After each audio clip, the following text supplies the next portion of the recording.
Hello fellas, Bisayang Alindahaw here and welcome to my channel! So for today's video po is isi-share ko po sa inyo kung paano po i-check kung legit po yung ating PhilID, yung mga basic physical feature po ng PhilID. Una po is dito sa likod po ng ating PhilID, sa flag po, may red and blue yan.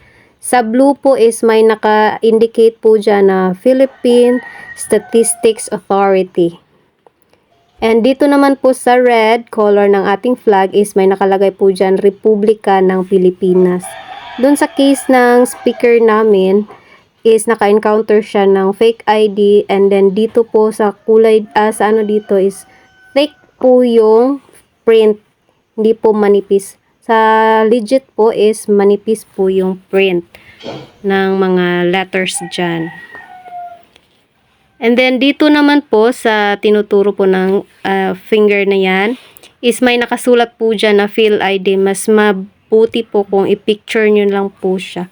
Mas nakikita po siya kaysa yung titingnan mo lang siya visually sa direct sa PhilID.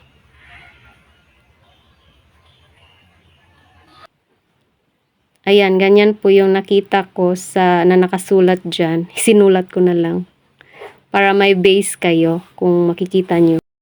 And then dito naman po sa if found, please return to the nearest PSA office, ay may nakalagay po dyan na logo ng Bangko Sentral ng Pilipinas and Philippine Identification System na logo.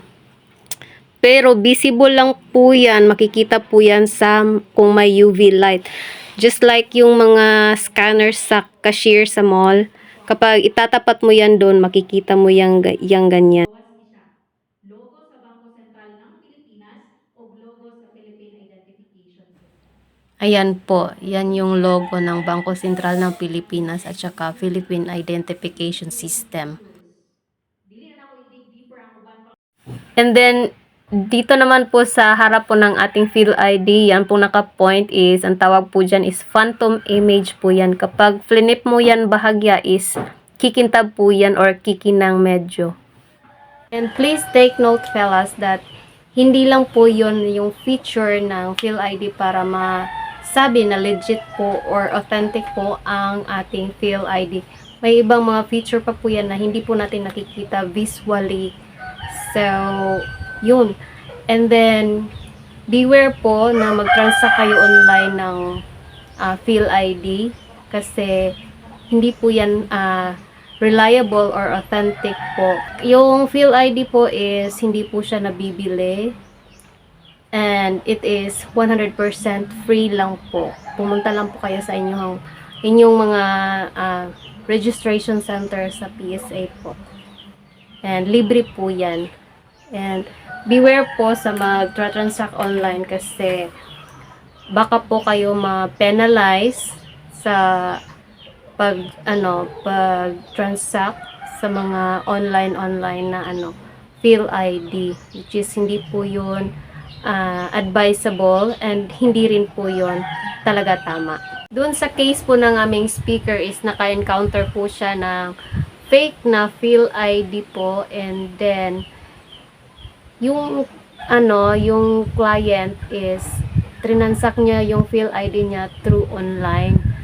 And then, nagbayad po siya ng 800 pesos, which is hindi po siya legit. Yun po ay fake.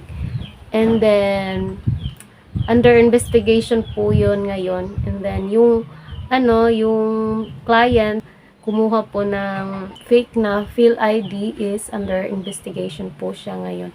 And then, possible po na makamulta po siya ng 300,000 pesos. Although hindi niya yon intended na ganun ang mangyari. But of course, nag-transact siya dun sa online, which is hindi po yun legit. So, under investigation po yun ngayon. And then, may entrapment operation din po na ginagawa sa mga ganyang mga fake na transactions regarding sa PhilID. So if this video became informative to you, please do subscribe, do comment, and share mo na rin ang video ko. Thank you very much!